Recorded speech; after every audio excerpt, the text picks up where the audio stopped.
We're coming into the final part of our programme here on Paris Live PM, and that is, of course, Live on Live. And today I am joined by Jacques Terray, who is the Vice President of Transparency International France. Jacques, you're very welcome to the programme. Thank you.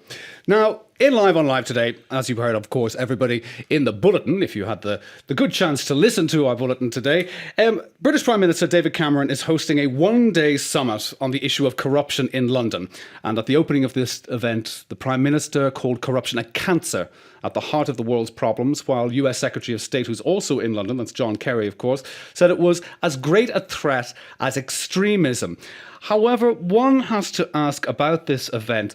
This was all planned before the revelations of the Panama Papers, but then Cameron got into some hot water himself because of the Blairmore Investment Trust that saw him making a profit of almost £20,000 on this trust that was kept in an offshore account.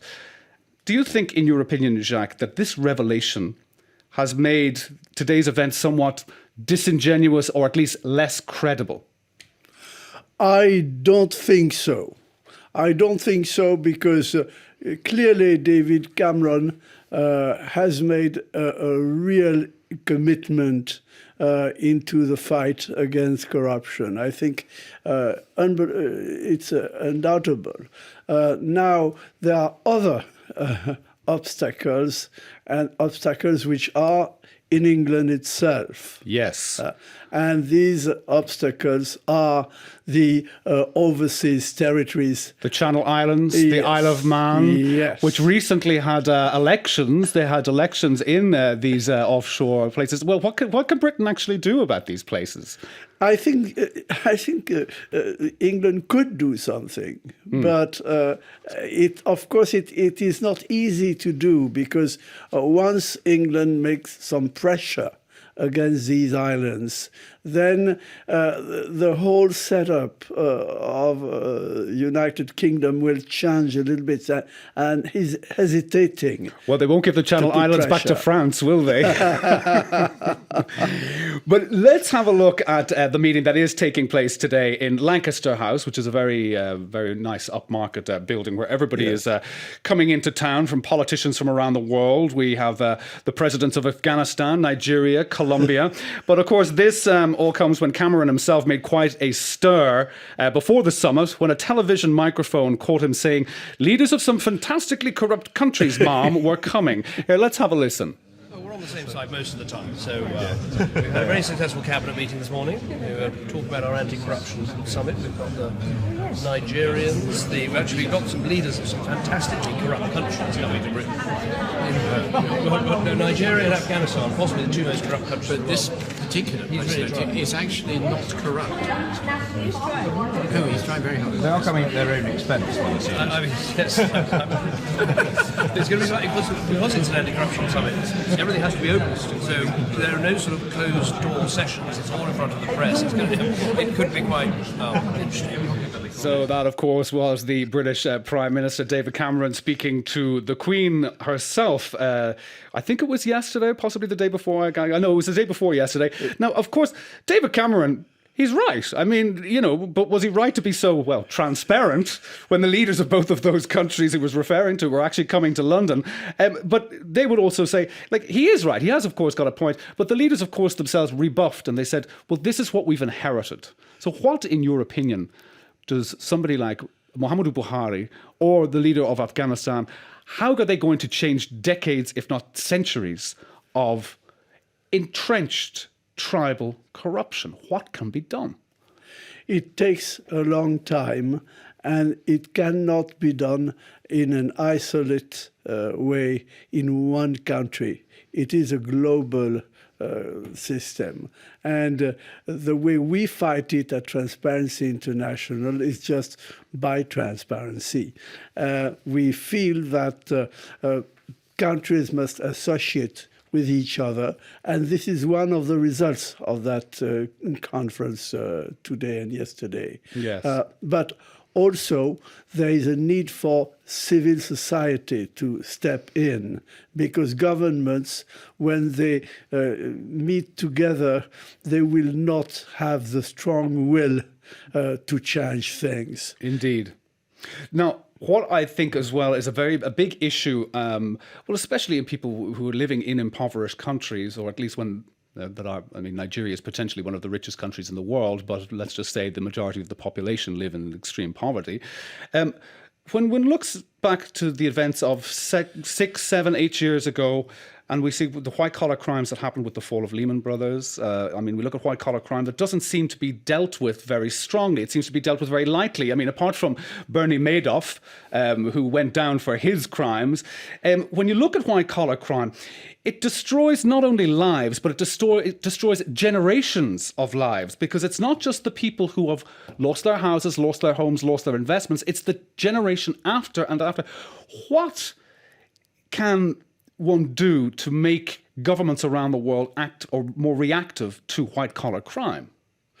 I think governments have a sort of a partnership with financial industry. Yes. So if you have a partnership, you need people outside that partnership to complain and to be heard. Because governments and the financial industry will give solemn statements that everything has to come to be straightened up. But we can look at the laws that are in place. I mean, instead of people saying that somebody is a tax avoider, which isn't illegal, rather than a tax dodger, where somebody's talking about. I mean, the rhetoric that goes with these things from country to country to country with no system of checks and balances. How can this be done on a global scale with an organization like Transparency International? We're constantly struggle. It's great here for our radio programs here, where we have the Transparency International Index that comes out every year. You also have your new Integrity Watch for European members of Parliament. But what can be done on a global scale? I mean, we can look at it case by case, but even in places like Europe, America, the US, corruption is rife. The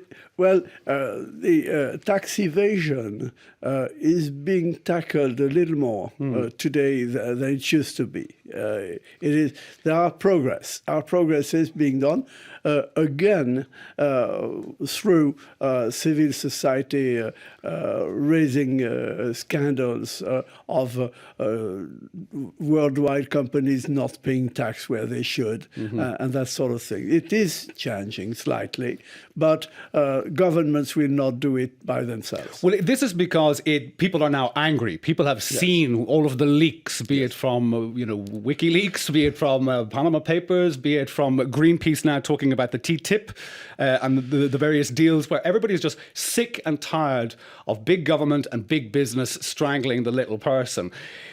But is this a zeitgeist? Is this just a flash in the pan that will go away? Will people then just maybe in 5 years' time, when the economy gets better and the world is a calmer place, that everybody will go back to sleep again? Well, you can note that all these scandals have not been found out by the police people. Yes. It is through whistleblowers. Mm-hmm. Indeed. And depending on where they're blowing the whistle, they could have their neck on the line. Exactly.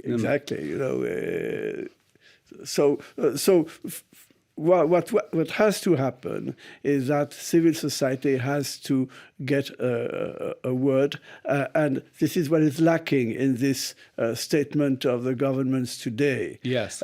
Civil society is not given the right role it should have. Now, let's indeed, going back to today's event in London, what can be achieved in 24 hours? What can be achieved in a summit of 8-9 hours in one day? In one day, nothing. Nothing. In one day, nothing. But in a few months, if technical people meet together, a lot can be done. Mm-hmm. Now, let's look. I mean, we mentioned earlier about the tax havens on the UK's doorstep, such as the Isle of Man, Jersey, Guernsey. And I mean, let's just actually look at what one can call what a tax haven is. Surely it's a very subjective thing, because Ireland, from where I'm coming from, according to the United States of America, Ireland is a tax haven because Google and Apple have their accounts and their businesses going through Ireland, going through Luxembourg, and their profits are claimed elsewhere, which they don't have to pay taxes on back in the US. So is tax haven a subjective thing?